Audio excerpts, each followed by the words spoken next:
Yo, welcome into the CHGO White Sox podcast presented by PointsBet. Use promo code CHGO when you sign up to get 2 risk-free bets up to $2,000. Welcome into our West Loop studios here in, I guess, in the West Loop. Yeah.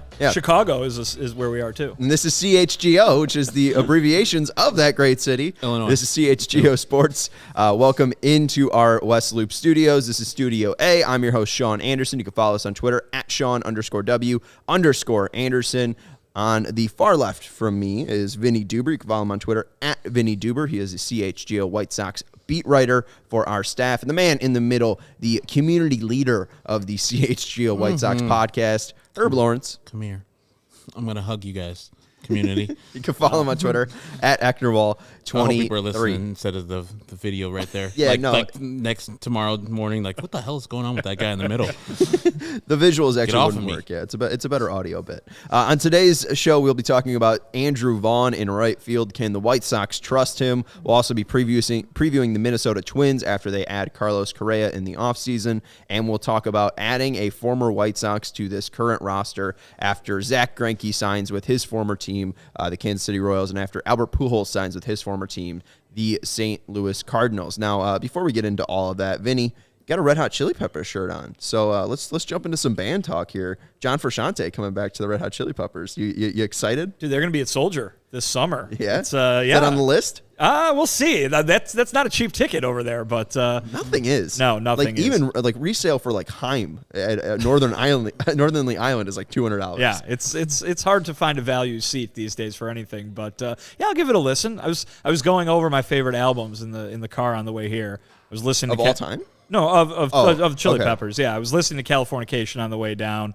I think I'm a Blood Sugar Sex Magic fan the most, but and then obviously Stadium Arcadium is pretty good. But yeah, your Frusciante stuff is better than the others. The other stuff. Yeah. You big Pepper guy? I mean, I know the two people. I know Flea and I know Anthony Kiedis. That's it. Well, and John Frusciante. Wow, no love for Chad Smith. That's the guy who looks like Will Ferrell. I mean, they have great sound. It's a perfect California band. I mean, Anthony Kiedis is one of the best lead men of all time. He's awesome. I mean, that song you just referenced, Californication, I know it's more of the album too. I groove to it every time I hear it.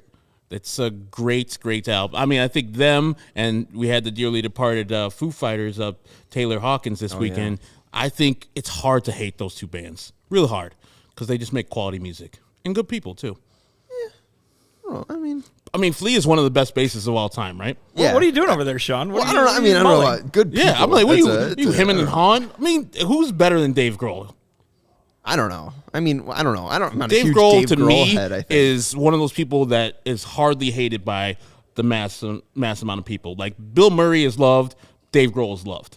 If you hate Dave Grohl, you have a specific thing that says nitpicky on you, not that Dave Grohl did something in particular. As somebody who is a nitpicky person, I do want to find something that I hate about Dave Grohl. Fine. But Wow. I will say digging. right now, it is tough to find a specific thing. I also like how Zach is saying to have me keep your name out of my mouth, even though I have to introduce you on a daily podcast. Good job, Zach. So we have to figure out a different name for Uncle Herb because Zach doesn't want me having my name in your mouth. But Zach will attack you. Sean, you're not a big fan of the Will Smith situation yesterday. That's what he's referencing there.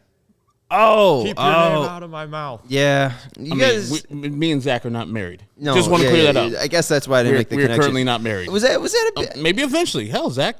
Was that big in the household yesterday? The whole Will Smith and Chris Rock thing. It was a little big. Yeah.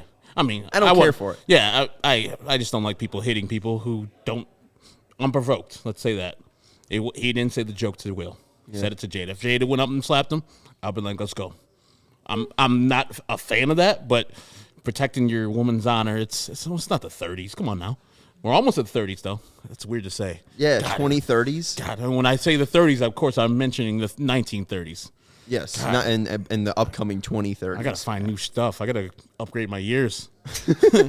Not the 60s anymore. Every 100 years, it just seems like the other ones just come back every time. You know, it just felt like we just Isn't it weird that how that went works through out? the 30s. Yeah. We just went through the 40s. Yeah. Let's jump into some baseball talk before we, because with the Will Smith thing, that's whatever.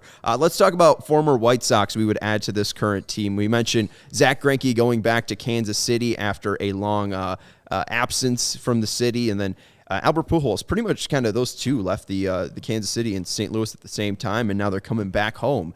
So we're going to ask the question, what former White Sox player would you add to this team and its current players who are on different MLB rosters? They don't have to be a current free agent. They don't have to be on the trade block, but they do have to be active. You can't add Melky Cabrera, who just recently retired, but you can add, let's say Marcus Semien, Chris Sale. Stop taking people, jerk. Well, I'm throwing out names. Who would you add, Herb? I mean, there's only one answer to this, and Kenneth Hawk Harrelson knows who that guy is. Todd Frazier. Mercy.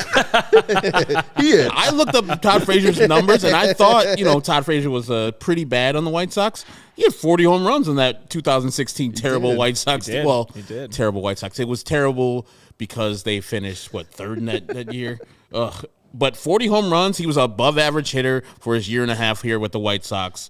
And, of course, Hawk Harrelson went down out of the press box after Todd got injured in the Texas Rangers game and let Steve Stone do play-by-play for, it seemed like, eternity. I think he only did it for 2.5 innings, but still by himself. I'm going down there. You take over. Mercy.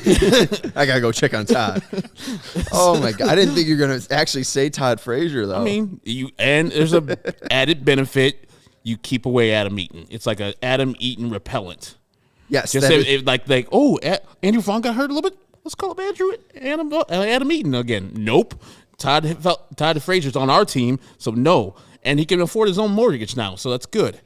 It's a good thing. It's an old Adam Eaton Frazier thing. Well, and with Adam Eaton too. I mean, there's no such thing as a bad 1-year contract, right, Vinny? So if even if they brought him back, for 1 year, they can get rid of him real easy, like they did in the middle of last season. What former White Sox player would you add to the team? Yeah, it's weird because you look at the Royals and the Cardinals moves that you brought up, and it's franchise icons, right? I mean, and I don't think anybody, Todd Frazier. Todd Frazier. Nobody's adding Paul Konerko. He's retired. No, Frank Thomas been retired for a while. So I think you got to go. I mean, Marcus Semion's the obvious answer. What about James McCann? Ooh. Bad year last year in his first year with the Mets, but to have him as your backup, that's the answer right there. Not a bad idea. That is the answer. I don't know. It's actually practical. That makes sense. We could have a debate here because not only could you go James McCann, but you could go with your guy, the O-Dog, Omar Narvaez. The Narv Dog. The Narv Dog. O-Dog is Orlando Hudson. Another former White Sox. Orlando Hudson? Why? The Narv Dog. The Narv Dog, yeah. He was terrible. Oh, yeah, the Narv Dog would be great. That's a very good call. You get a lefty bat. You do. It's an upgrade over Zach Collins. Yeah. He's been out in Milwaukee, Herb. Mm-hmm. I mean, anything is really an upgrade over Zach Collins at this point in his career. I just want him to fulfill what the White Sox think of him. Just a guy who gets on base, occasionally pops a ball over the fence, and then catches the ball when it's thrown to him. He hasn't done that as yet. We caught the road down no-hitter. I thought he was going to progress from there. The metrics don't say that he has. I hope he took some time this offseason because it doesn't look like the White Sox are going to be looking for outside forces to be that backup catcher spot, and just took some time to, hey, I'm Zach Collins. I killed at the University of Miami. I was drafted 10th overall for a reason.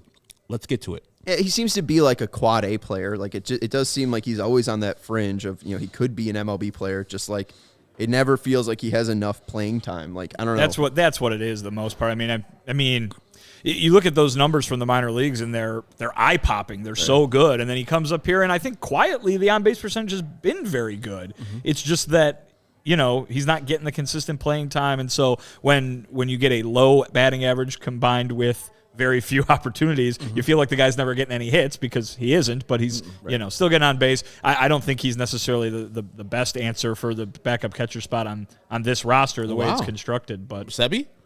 Well, I mean, I think Sebi's the more realistic answer. I think the best answer is probably somebody who's not on the team right now. But I mean, if you have to pick, I certainly think Sebi's going to get the nod over Zach just because of the way the I like the James McCann one. That one works. Yeah. I mean, I think he'll be fine with making how much money he makes as a backup. And he probably wouldn't be a backup on the White Sox. He would probably play a lot of games because of the designated hitter spot is open also. Well, and too, we did see how effective it worked in the 1 year we saw it in 2020 with McCann and Grindal. Only a few games, but yeah. A very, very nice structure, and that's where Collins lost plate appearances too. I'm looking at his stats right now. Only 16 at-bats in that 2020 season for Collins. the inconsistencies have been there in his playing time. So, he has less than 300 at-bats in his career, Zach Collins. So maybe there is still time for Collins to turn it around. Him starting off at AAA, which it sounds like it has to happen with Zavala being optioned out of options. Maybe that would be the best for Zach Collins here. The guy that I'm going to bring up, Avi Garcia. We talk about franchise icons. 2017 All-Star. Avi's had a really nice run to his career after he's left the South Side. And I think that Avi in right field, especially with our main topic here today being Andrew Vaughn and his defense, Avi Garcia shown the ability to play center field, shown the ability to play right field, still has the speed, still has the power. I think Avi Garcia would be a great add to the Chicago White Sox in 2022. That's my pick. I think that's better than Todd Frazier, Herb. I mean, it is. He's still a current player, and he's actually probably going to be playing center field for the Miami Marlins down there. Got paid. So, yeah, that's a good one. I mean, I think Josh Nelson, our guest last week or the week before, said that only 5 White Sox outfielders since Jermaine Dye have had a 2-WAR. It was Magglio Ordonez. Oh, Magglio Ordonez? Yeah, Jermaine Dye was one of them. So Jermaine Dye is one of them, and it's like 2 Alex Rio seasons. And then Avi Garcia, then that 2005 or 2017 year where he was an all-star. And I was like, here we go. The prophecy's getting fulfilled. And then he turned back into Avi Garcia, and that's fine. And I'm glad that he's turned into a better player out there with other teams. And, yeah, the Miami Marlins will be probably looking to trade Avi Garcia in the middle of the year because they're the Miami Marlins trying to restock.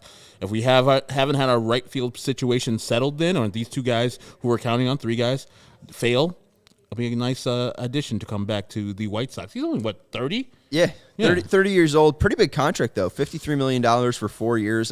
Very similar to the Jose Abreu contract. So Avi Garcia and Jose Abreu, could be the same player. Well, see, that's the thing is that when Avi Garcia was here, he was supposed to be batting cleanup after Jose Abreu. And I think now if you went and got him, he'd probably be batting in that 8 spot or something, right? Oh, I'd love it.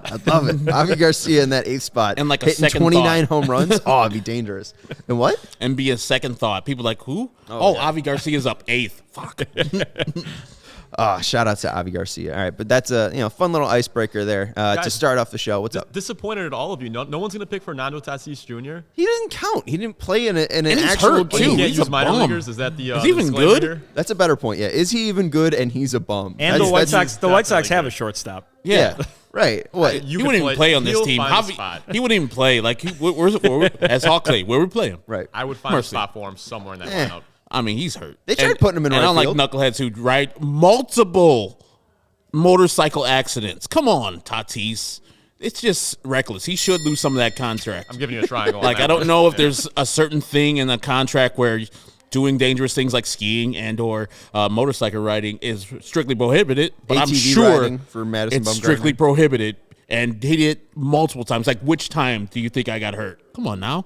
You have a championship caliber team, even though they fall short every year, and it's one of your best years. You can be actually helping the San Diego Padres get to that next level. And no, it's not going to happen. You have a new manager. Man, I'm just very sad. Keep that guy in San Diego. We had James Shields. And as Vinny pointed out, he wasn't that bad. He was just bad because the trade sucked. And he was bad. And he was fun to talk to. And no one was looking for Fernando Tatis when he got traded. Nobody, not a one person listening or looking at this right now was like, yeah, we traded Fernando Tatis. Show me it. Come on now. Everybody was like, yeah, we got. He was 17. We have a actual starter on this 2016 team. Let's go. We're not mired in mediocrity anymore. We're going James Shields, and it didn't work out. Yeah, and see, it didn't work out for the Padres. Obviously, Fernando Tatis is a bust. They put him in right field. He's not a shortstop like they all thought he would be. Yeah, but that's perfect for the 22 Chicago White Sox. And I think that was like Jake Cronenworth took him off shortstop too. Right. Somebody like he's good, not a guy that we got to make room for. Jake Cronenworth. Yeah, for Fernando Tatis, $400 million player getting upstaged by Jake Cronenworth. What a a lefty pitcher. If you had to add one lefty pitcher, Chris Sale, Jose Quintana, or Carlos Rodon, which one do you take? We know who you're picking. Well, I thought it would be too easy, honestly, to throw that question out because of Rodon. But, I mean, you got two question marks there in Chris Sale and Rodon with their injury, and then Quintana's been bad. But they're out there. Yeah. Can we get all three of them in as a package, and maybe they can make an entire season out of the three of them with the 28-man roster? Let me ask you, figure that out, Mr. Hater of Mr. Keuchel, Quintana or Keuchel? Oh, I would take Keuchel. Okay, I'm making sure your head's right. Keuchel's had a better year more recently. His 2020 and 2019 has been better than Quintana's output in the past couple of years. And I talked about this on a different podcast. I won't even bring up the name. I'm not even a part of it anymore. It's CHGO all the way, baby. But on that other podcast that will not be named, I was going through predictions for 2022 season, and I had to give out most valuable hitter, most valuable pitcher, breakout player, rookie of the year, and then the 2022 Chicago White Sox record. And I said that the Sox are going to go 95 and 67. And I said if they get there, their most valuable pitcher will be Dallas Keuchel, because he will have to have eaten up innings for them to get there.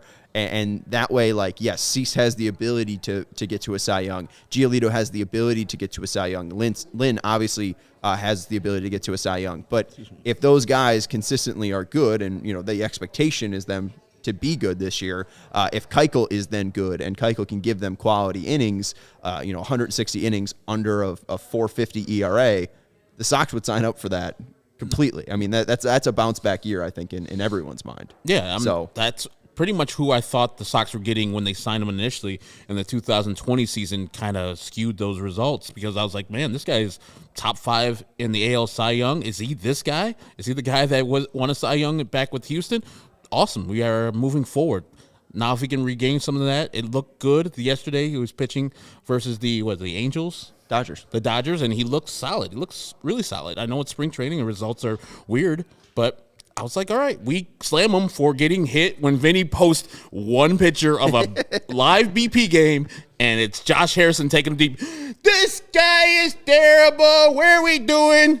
But silence yesterday on Twitter. Silence when the man's out there dealing. Come on now. I will say, though, I mean, his method of putting the ball in play, ball gets put in play. Andrew Vaughn has to go chase down one in the gap, and here we are. Andrew Vaughn's out with a hip pointer. That's all I'm saying. Quite the segue. Nicely done. I'm not blaming Dallas Keuchel. You are blaming Dallas Keuchel, but go ahead. Well, I'll take any opportunity.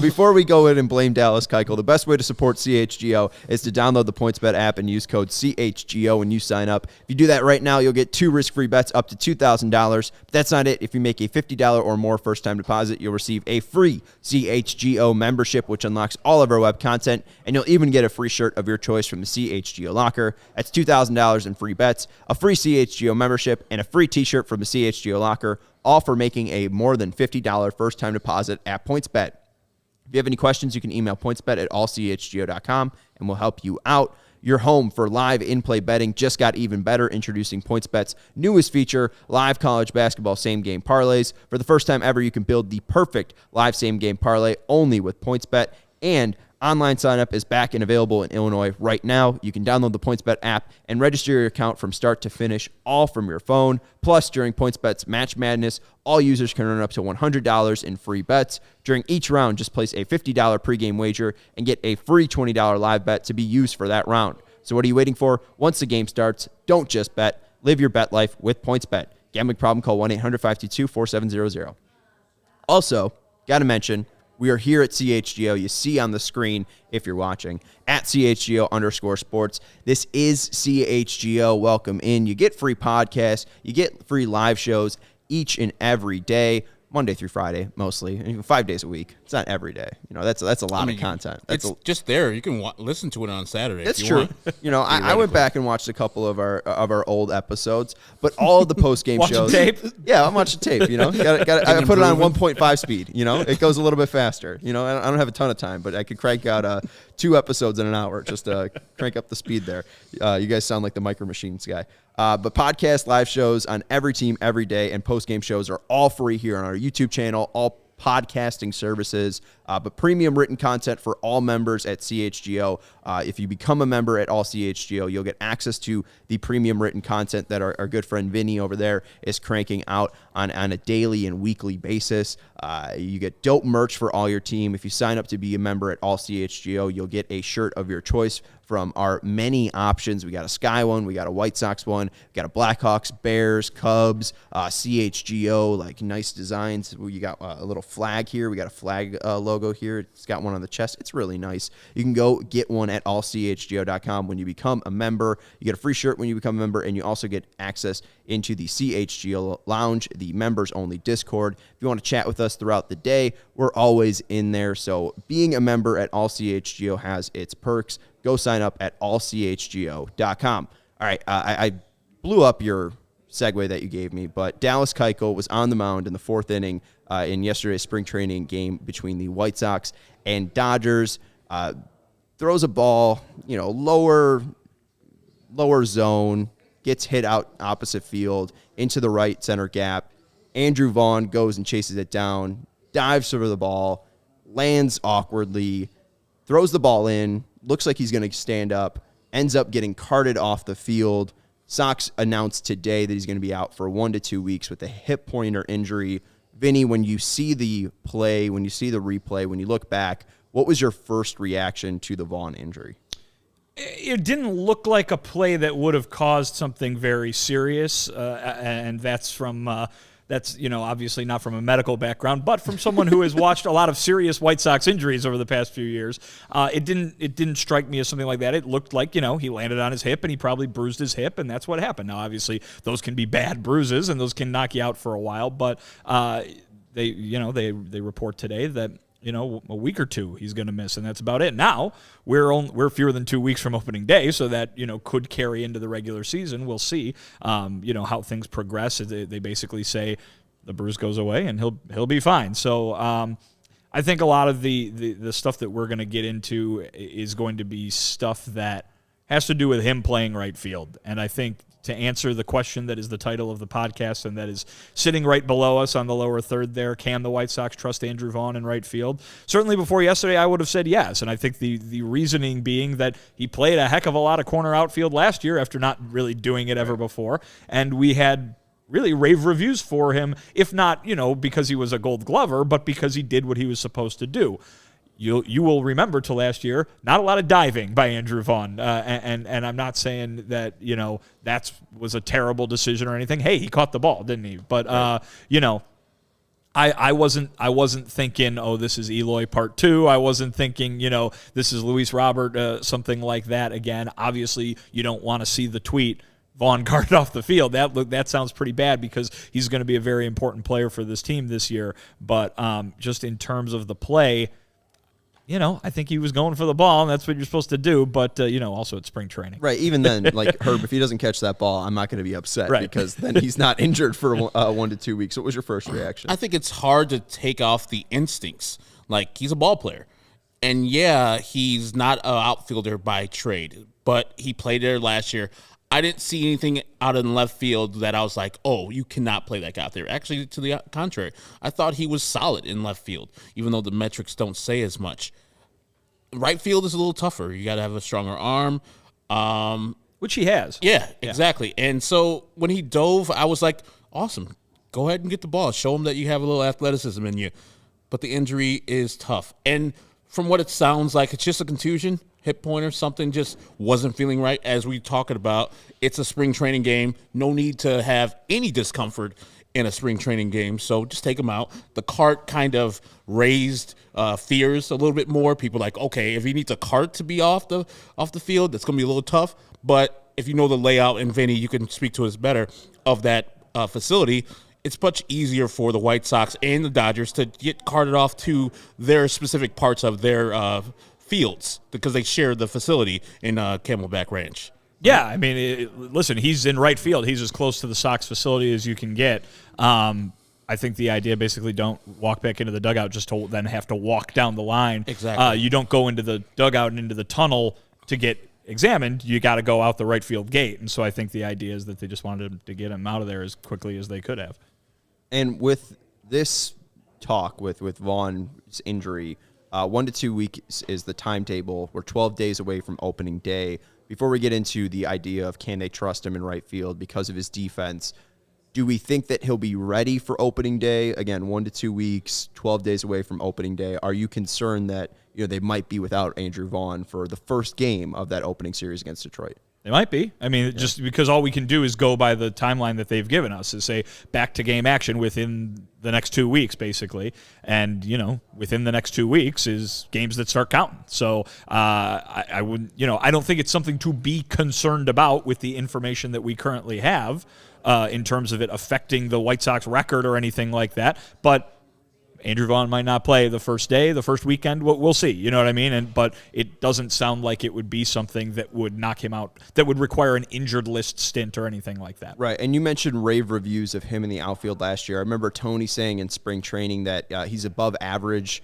in the outfield. What else did you hear? Like, at least what quotes stood out, if any, about Vaughn's ability to play defense? Like, what's the view of him as a defender in the clubhouse? I think Tony says pretty consistently, what one of you guys just mentioned, he's an athlete, you know what I mean? And I think that when you talk about the ability to play different positions on the field, that's kind of the first thing that comes up, is not whether or not you have X years of experience doing it, but whether you're literally physically able to do it. And I think we saw from Andrew Vaughn that last year he did what he was supposed to do, and that's where the rave reviews come from, right? It's not like he was trying to do too much, which is a classic baseball no-no, whether you're at the plate or in the field, that kind of thing. You saw him out there catching the balls he was supposed to catch, making the plays he was supposed to play, and I think that the idea was that could very easily translate over to right field, because now he's had a whole year of bouncing all over the place, taking fly balls.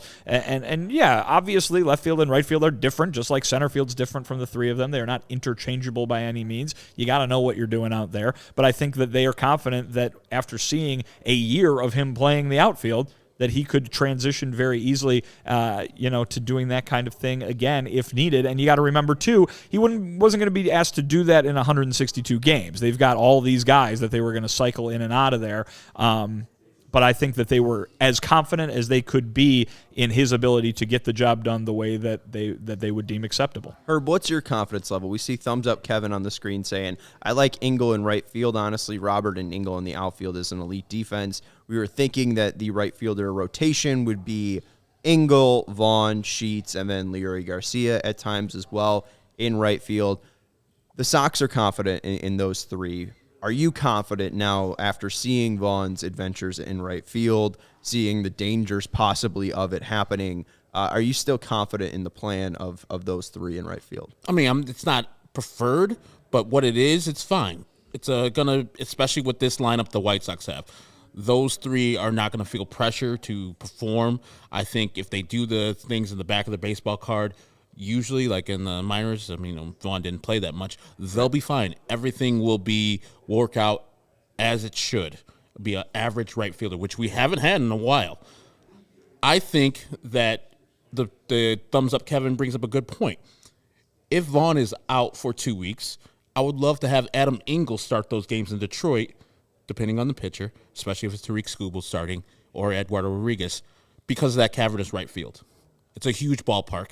And he's played there. He can man that position in the interim while Vaughn is getting back to 100%. Don't rush it. I know these games count them as much as the games in September, but I don't want one of our hitters that we're going to be counting on this year to be down for a longer time period. Like last year with Adam Engel, we're like, okay, he's going to be ready at spring training.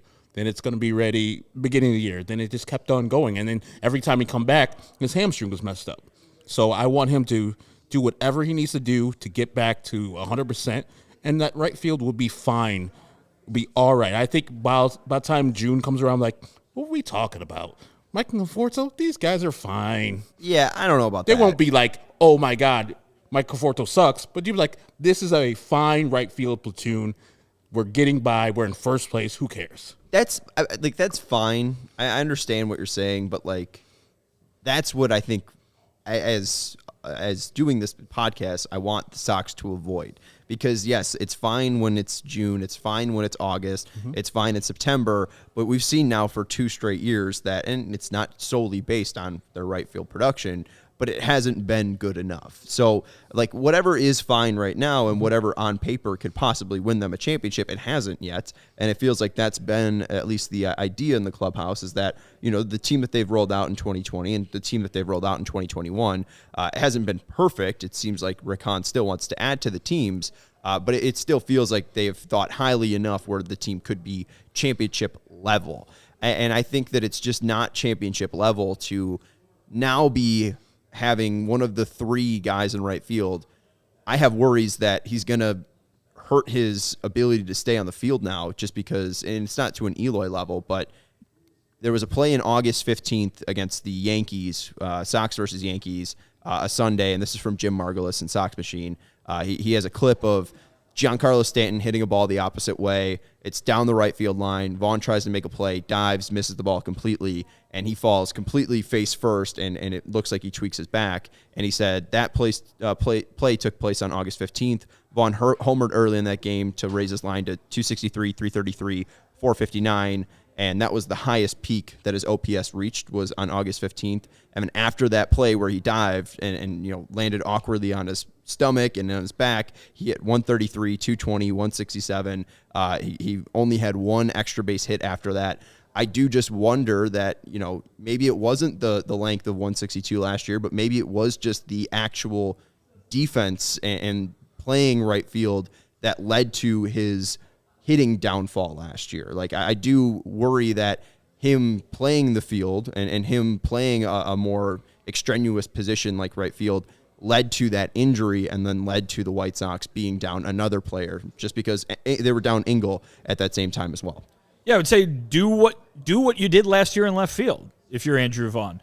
Don't try to make plays that you're not confident in making. You know what I mean? Like he did. The reason he was so good filling in is because he controlled himself. You know what I mean? And I think that there's nothing wrong with having somebody who's playing an under control right field, even if you're not making spectacular plays and some balls are getting down for hits. Just don't be out of control. But even in that athlete regard and like what guys want to do and just instincts of like, oh, I need to get to this ball. Like there's a couple, like we were just going through like the MLB film room of balls Andrew Vaughn caught in right and left field. And there was like 4 or 5 dives that just looked awkward and clunky. So it was like last year he was still even doing this of putting his body on the line, even when he was playing fairly safe out in the outfield. This reminds me of the time when we spoke about him earlier. Avi Garcia was having an awesome start to his year. Went out to Colorado. I think he hit a home run in that game. I think Jose Abreu's first 2 home runs in his career also happened in that Colorado game. But Avi did a headfirst dive where I think it cost him a significant amount of time that year, and he wasn't right the rest of the time. And the White Sox pretty much told him, hey, if you're going to dive for a ball, go feet first.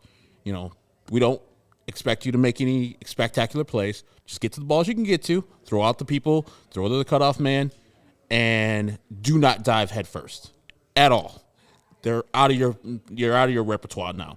That might be the thing you do with Andrew Vaughn because you don't want him to get hurt. And it's what we heard last year about Eloy too. When Eloy came back and got a little too close to that wall again, just right after having been knocked out with an injury that was the exact same situation. And Tony La Russa said we're going to make sure he plays with his feet on the warning track so he can't go back into the wall anymore. So I think that part of this is coaching because as much as people talk about Eloy's defense. And you brought up Avi Garcia. Those 2 guys are outfielders. Like, the criticisms are, oh, you can't put a first baseman in right field because that kind of thing will happen. Well, it happens with outfielders. It happens with guys who've been playing the outfield their whole life. It comes down to being able to make those kind of plays. The way that you're playing outfield might have worked for however many years, or it might have worked for however many months if you're Andrew Vaughn, right? And now you need to be coached up. Now you need to edit that a little bit. And I think that the White Sox are capable of doing that. It just comes down to whether those guys are going to listen to them. Yeah, first off, great memory on your part, Herb. April 9th is when Avi Garcia dove in Colorado and knocked him out from April 9th to August 16th. Like, I know it was early in the season, but he was doing some work with the bat at that time. 267, 353, 467 for an OPS of 820. Yeah, he was coming. Yeah. That was the year. I was like, here we go, Avi. Nope. Going up to that point, though, you bring up, Vinny, about coaching. What should the coaching be from here on out, Herb? I do think the idea of Andrew Vaughn not taking any more headfirst dives, that sounds like a nice part, just because it does seem very awkward. Like, it does seem like more of a flail than like a very smooth athletic move. Well, not everybody's like Luis Robert. No, that's true. And I'm not saying that everybody is, but some people are at least Adam Eaton, or some people are Adam Engel, or even Maglio Ordonez or Alex Rios. Like, no one's Luis Robert. Luis Robert is Luis Robert. But with Vaughn, like, is there any specific thing that you'd like him to see in the outfield do, or at least adjust to in right field? His rules are the Eloy rules. Get to every ball he can to his left. Run as fast. When you see that warning track, slow up. Don't even try it. If you can get the ball without going further onto the warning track, awesome. You can't, let it go. Anything to your right, Andrew Vaughn. Anything to your right, Andrew Vaughn. Make sure that Luis Robert is in the different area code. Like, literally, just look at Luis. If he's running towards you, just stop. Stop. Don't do anything. He'll get there. And if he doesn't, hell, you're still in the lineup. You're still healthy. We're fine. Like I said, we don't need these guys to be hurt. If your defense is hurting your availability, then you shouldn't be out there. And we have a specific position you can play without hurting yourself on the defense, and that's DH. Right. I know. And he'll be playing there a lot. That'll be great. Right. Like, I don't know if Gavin Sheets is a better right fielder, but I would much rather have Gavin Sheets be hurt than Andrew Vaughn. Well, what about we're choosing this topic here? If we are choosing, like, we have three guys who can play right field.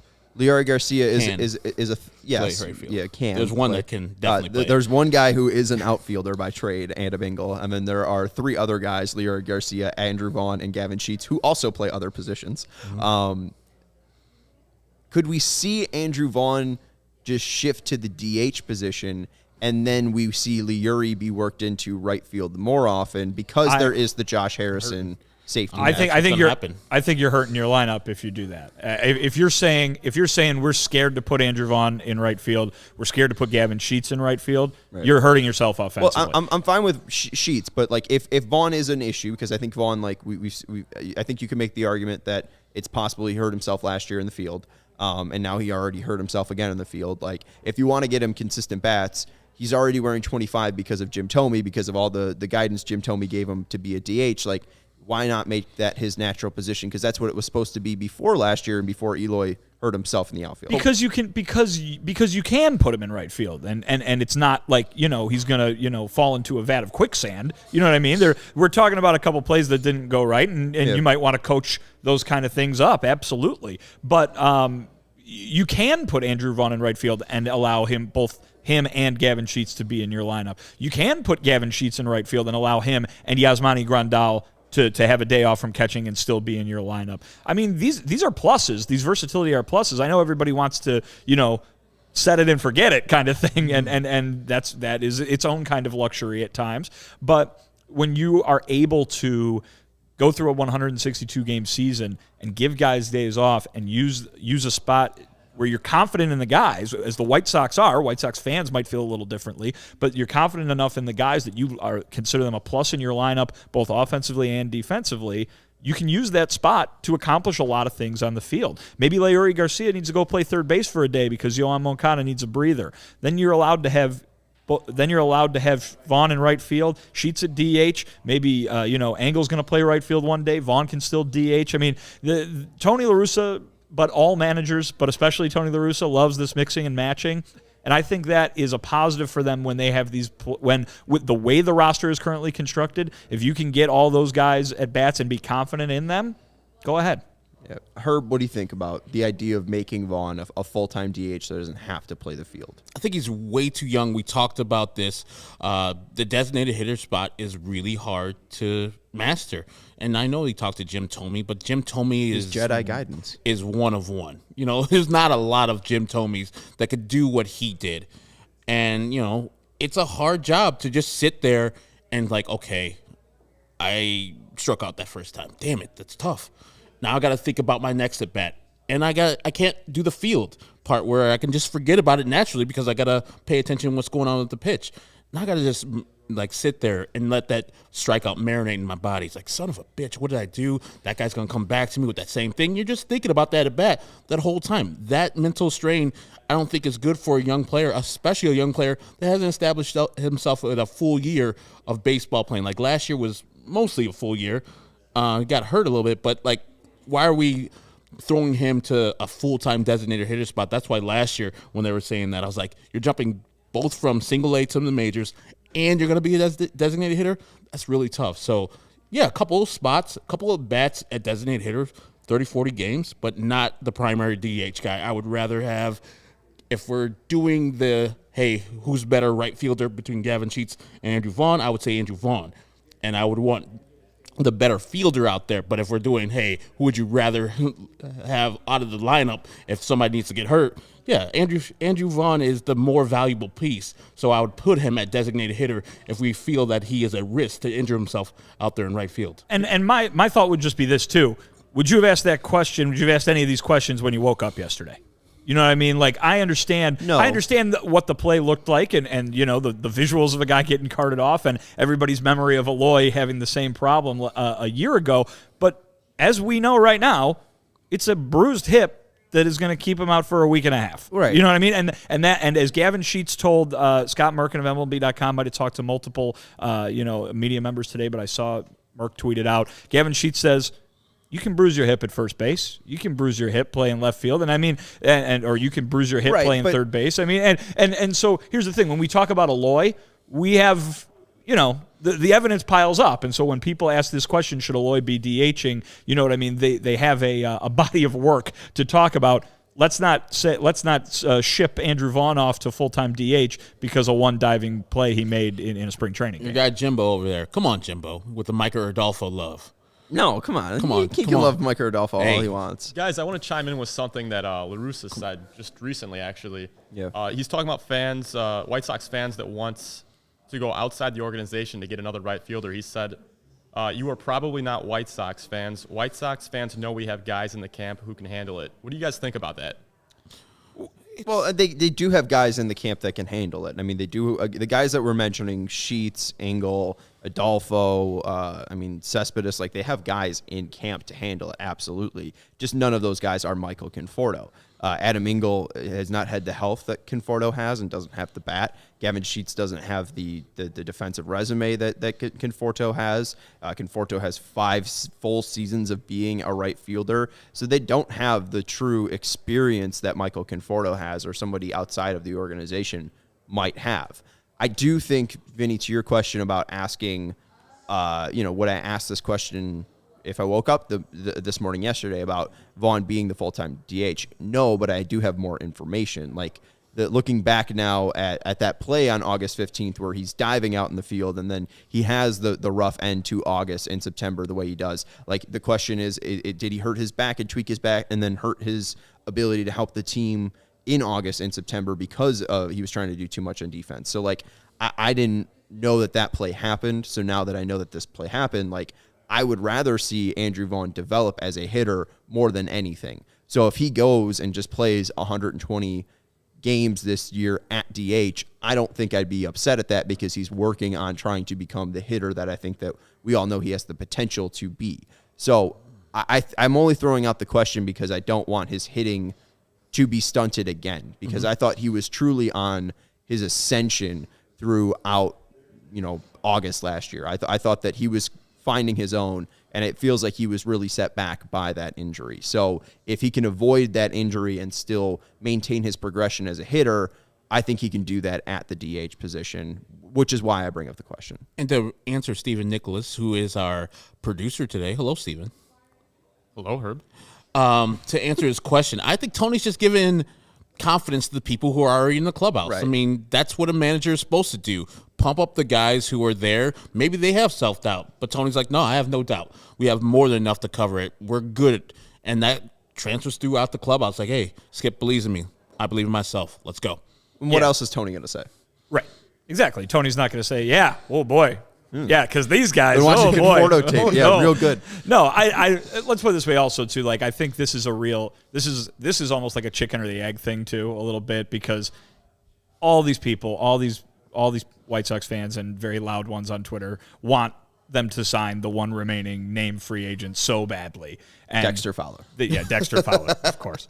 And they did when they woke up yesterday morning, and I think they saw something yesterday that they believe reinforced that this is such a no-brainer move. This needs to happen right now.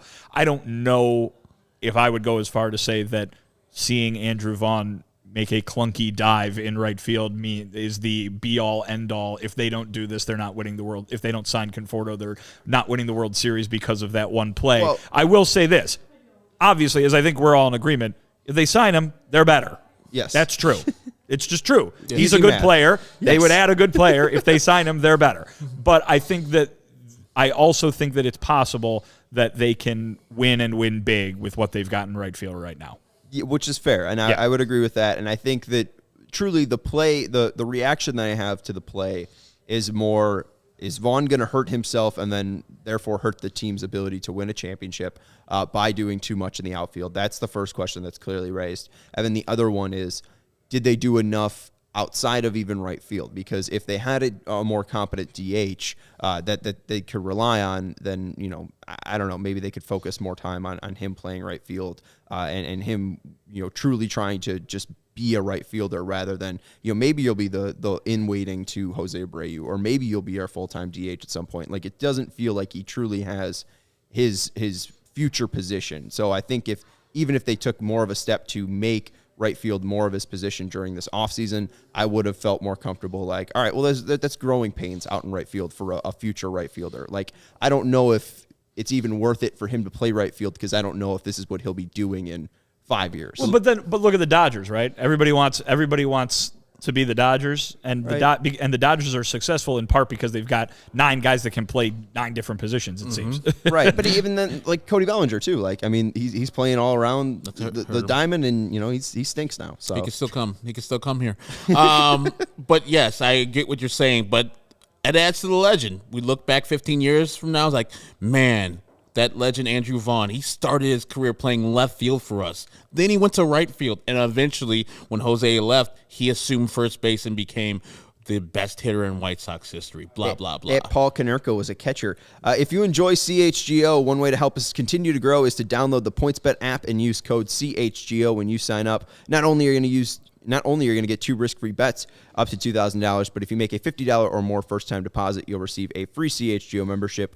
which unlocks all of our web content, and you'll even get a free shirt from of your choice from the CHGO locker. If you have any questions, email pointsbet@allchgo.com, and we'll help you out. And in case you missed it, online sign-up is available in Illinois. You can download the PointsBet app right now and register your account from start to finish. You'll be signing up with the fastest sportsbook, easier than ever, so you could start living your bet life in seconds. So what are you waiting for? Once the game starts, don't just bet. Live your bet life with PointsBet. Gambling problem, call 1-800-522-4700. And we mentioned the CHGO locker and getting a free shirt of your choice from the CHGO locker. Shirts are still being printed, and they will be sent out soon. Very soon. We've had a lot of people ask, but it was a big order.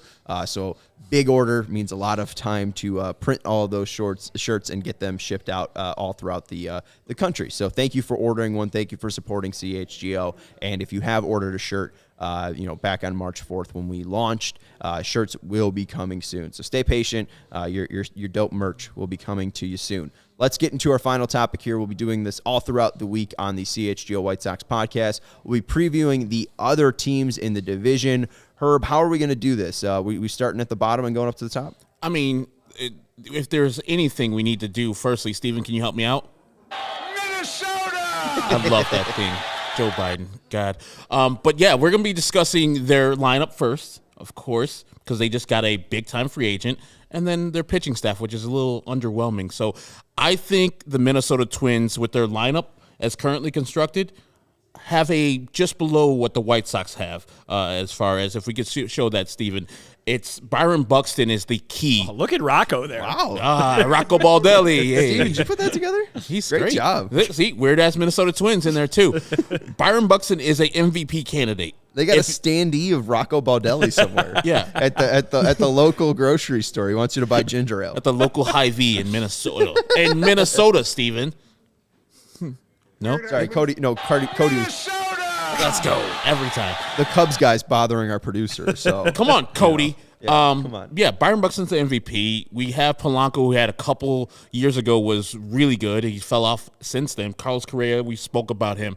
Kepler, every time the White Sox throw a pitch, We remember the beginning of 2020 when Lucas Giolito threw a fastball and Max Kepler deposited it quickly, and then I think he did it the next inning. So Max Kepler, German-born, kills the White Sox. Like that lineup is pretty solid. Like when you go down to the 7th spot and you have Gary Sanchez, who hasn't been the guy that he was with the Yankees initially, a resurgence could be in Minnesota right now. That is a solid lineup.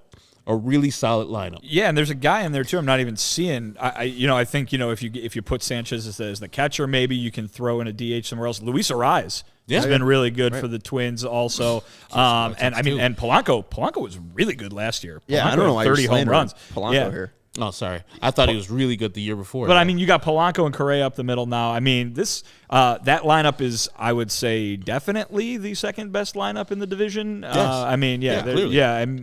So the complaints when it comes to Minnesota is the pitching, as I feel it has been, entering seasons at the very least for years now. And, listen, they hit, and they can hit against the White Sox.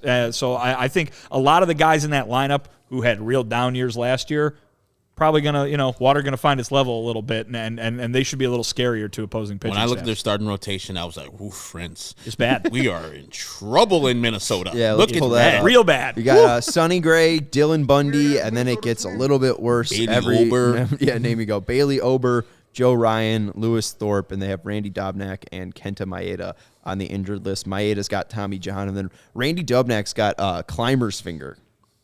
Is he a mountain climber? What is climber's finger? It's a climber. It's an injury to your pointer finger. So I guess he's a sinker ball pitcher. So I guess since the way he's gripping it, he's like gripping it too hard, and he injured it, and then it got healthy, and then he re-injured it, and then he hurt the other one on a different finger. Climber's finger because you're pulling yourself up on a mountain. Okay. Yeah, you're pulling yourself up on the mountain, and I guess since he's pulling down on the seams for his sinker, he's just absolutely ripping apart. Another victim of the sticky stuff. You probably have to grab a little tighter if you don't have enough grip on the ball. So probably the sticky stuff hurt Randy Dobnak, and Hamilton. Donaldson could have said that to him. It's like, no one has the sticky stuff now. Well, his own damn teammate sucked. Too, Randy's a former Uber driver, so he's probably gripping the wheel too tight. Absolutely, and mustache guy as well. Oh, big mustache guy. Big mustache guy. Yeah. He's a big 70. Definitely like the backup, like a pianist in a band. Keyboard guy? A keyboard guy. How about guitar? Ooh, guitar. There you go. Dobnak on the guitar. He looks like it. He's wearing like a Miami Vice jacket. Got a nice flow in the back. You talked about the pitching, though, because the lineup is nice. I do think that Buxton and Correa, those guys are superstars.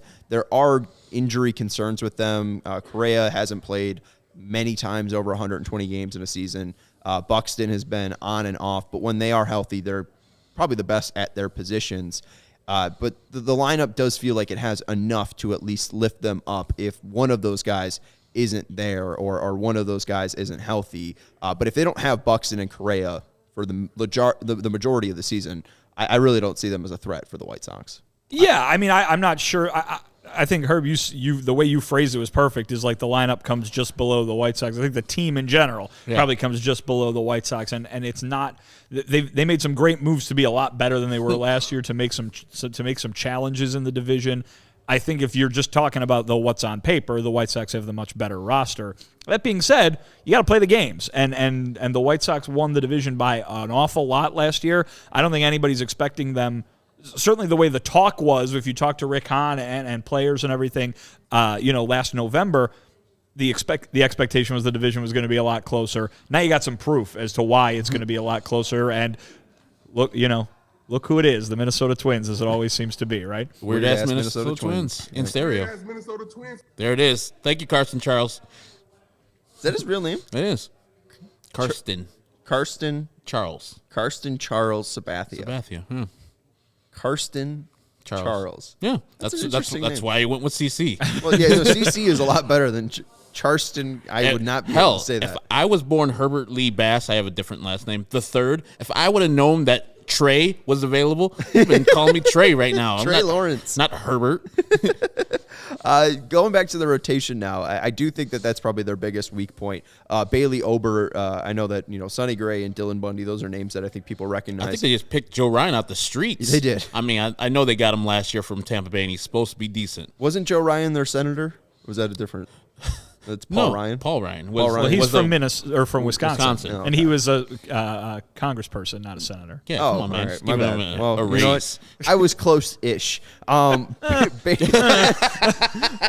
Bailey Ober's an interesting name. Had some of the best K walk rates for in the MLB. So he's a guy that at 25 he could be a name that turns into something. But even then, let's say Bailey Ober turns into a truly effective pitcher for the Twins this year. They still only have 3. Ober, and yes, Joe Ryan and Lewis Thorpe, we don't know what they will do. But Gray, Bundy, Ober, it does feel like they still need to add to that rotation for it to become more of a threat. Manaea and Montas are out there. But they're going to need to get 2 guys to make this rotation anything. Dylan Bundy is not a number 2. No, he has stuff, but he's never put it all together. Like, he was decent, in Anaheim last year? I think he was decent in 2020, and then I think he was horrible in 2021. But I'm thinking, and he's their number 2 starter. But, do this. Take that Minnesota Twins rotation and put him in the White Sox. Where is Sonny Gray? 4th? Yeah. At the highest? Or 3rd, you could say he's a little bit better than what Dylan Cease is. But we think that Dylan Cease is a top pitcher in the American League. I do wonder, because Gray has been good in Cincinnati, and when you saw Lance Lynn come over, Lance Lynn and Gray were the 2 names that apparently were being discussed for when the White Sox wanted to add a starting pitcher. So I wouldn't say that Gray wouldn't be hopeless. He might even have a similar, bounce back or resurgence just like Lance Lynn did. I think Sonny Gray could be excellent. Yes. But you can't really compete in a division with 1 starting pitcher. Right. And I'm saying if the drop-off from Sonny Gray to Dylan Bundy is pretty gigantic, in my opinion, and that's going from 1 to 2. That should be the drop-off from 1 to 5.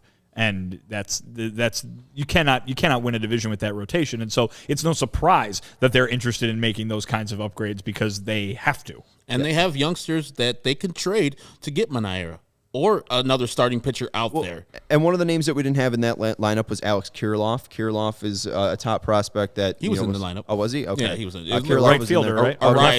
Arise wasn't in there, but also Royce Lewis wasn't in there. Mm-hmm. They traded Jose Barrios to get Austin Martin and another top prospect from the Blue Jays. So definitely a team with a lot of potential. Do you think they're going to go out and add a starting pitcher, Herb? They have to. If they believe that they're working. And I would say if you're signing Carlos Correa with all those options in there, go for the championship this year because that man is not spending a single day over where he has to spend in Minnesota. He's leaving. Steven, he's leaving Minnesota, right? He's leaving for sure. I want the cut. I want the cut. Yeah, just that one. Yeah, Herb wants you to play that all as many times as you can. It's going to get played every time we say Minnesota. Yeah, so he's leaving. That's the point. Like, I just don't get it. Like, I really wish that I just lost my train of thought now that the Minnesota Twins are messing me up. God damn it. It's not your fault. Dylan Bundy over the past 2 years. The weird-ass Minnesota Twins. Thank you, Carson. Dylan Bundy over the past 2 years, if you don't count the shortened season where he apparently finished top 10 in the AL Cy Young in 2020. Yeah. You combine 2020 and 2021, 156 innings of 4.89 ERA, 92 ERA plus of an ERA plus of 92. So Vinny's right that he's not a 2. If he was in the White Sox rotation, he would be the 5th. If he was in the White Sox rotation, he wouldn't be in the White Sox rotation. Right. If he was in the White Sox rotation, he wouldn't be in the White Sox rotation, and he'd be behind Reynaldo, but before Vince Velasquez. Probably. Yeah. So that's where we could slot in Dylan Bundy. So it's not really that effective. I would be afraid if they added Montas or Manaea. If they added both, I'd be definitely afraid. But I think you can look at this team right now. I think that they'll probably finish 2nd in the division unless Correa or Buxton get injured, or if they trade Correa by the deadline, or if the Tigers guys really come on fire. You got to keep those guys in mind. We were talking a week and a half ago about the Tigers being the team to challenge the White Sox. But they didn't have Correa at that point. I do think Correa puts the Twins pretty clearly over the Tigers. No, but I think the Tigers have an if. I think the Tigers have a bigger if. You know what I mean? There's a bigger question mark going on there. The Tigers, I think, have the luxury of being able to take their time with those guys, and they should use it. But also, if those guys are as good as the prospect rankings say they are, and they catch fire in May, who knows? Point. Right. And their offense is also potent. What I was going to say is that if you're the Minnesota Twins, you have to throw all your chips in because, you have to, because Carlos Correa is not staying here, so might as well go out. Go to Cincinnati again. They got Castillo on the team. Now you got cost certainty. He's got his arbitration number met. Go out and get him. That makes that Sonny Gray to go to 2. The great Dylan Bundy goes to 3. That is a team that maybe compete. Then you might have to go get Montas or Manaya from Oakland, and they have the prospects to get both of these guys, and they have a team there. That team with that pitching rotation and that starting lineup beats the White Sox. All right, it's prediction time. You can look into the AL Central. We're going to have to make a prediction all throughout the week because we'll be previewing the Minnesota Twins. We'll be previewing the Kansas City Royals, the Detroit Tigers, the Cleveland Guardians. We'll be previewing all those teams. Got to make a prediction. Vinny, if I ask you right now where the Twins will end up in the AL Central at the end of the year on October 3rd when all the games are played, where do you think the Twins will finish up? 2. Herb? I'm going 3. Okay, I'll go 2 too. Who do you think is going to finish above them? Detroit Tigers. I just have a huge belief in the Detroit Tigers. And I have a feeling that they're going to be good enough where they don't get rid of Correa, but they just won't have enough pitching to get them over the Sox. Okay. Yeah, I mean, I think it could be relatively close. Not down to game 162 maybe, but I think it could be relatively close. I mean, compared to last year, especially when it was over a dozen games that the White Sox won the division by, I don't think you're going to see that again this year. Yeah, they're in trouble. I think the Sox are if the Twins are breathing down their neck this early. I feel like they should have a comfortable lead this year. 2023 might be difficult. 2024 might get difficult. But if the Sox have one more easy year to win the AL Central, I think in their window, at least right now looking at it, this is probably going to be the easiest the AL Central gets unless Minnesota does go out big and start adding a lot more starting pitching to their team. Got to thank Vinnie Duber for his great work on this episode of the CHGO White Sox podcast. You can follow him on Twitter at Vinnie Duber. Got to thank the man in the middle, Herb Lawrence, for not only his great thoughts. Did you give a prediction for the Minnesota Twins? Sorry, I said second. Okay, you both love the Minnesota Twins. Well, I do. I think Minnesota that Twins. Thank you, Twins. I said it wrong. Thank you for correcting me. I don't know if I love them, but I do think that, especially with their prospect pool, that they can add to this team and that they will stay competitive until September 10th. And then I think that's when the White Sox magic number will probably be down to 3, 4, 5, maybe 6. We'll see what Scott Merkin's tweeting out. But I think that's when the Sox magic number will be dwindling down at that point. But I think they'll finish second. All right. That's Herb Lawrence. You can follow him on Twitter at Ecknerwall23. We got to thank the man pressing the Minnesota buttons, Stephen Nicholas, for his great work. Oh, I thought you were gonna press it. I was looking at your. I'm just trying to. I am now. There you go. I didn't want to step over it, but it looked like you were in the area there. I'm Sean Anderson. You can follow me on Twitter at Sean_W_Anderson. This is the CHGO White Sox podcast presented by PointsBet. Sign up today using the code CHGO to get 2 risk-free bets up to $2,000. We will talk to you tomorrow. We'll preview many different AL Central teams, and we'll talk about other stuff here on the CHGO White Sox podcast.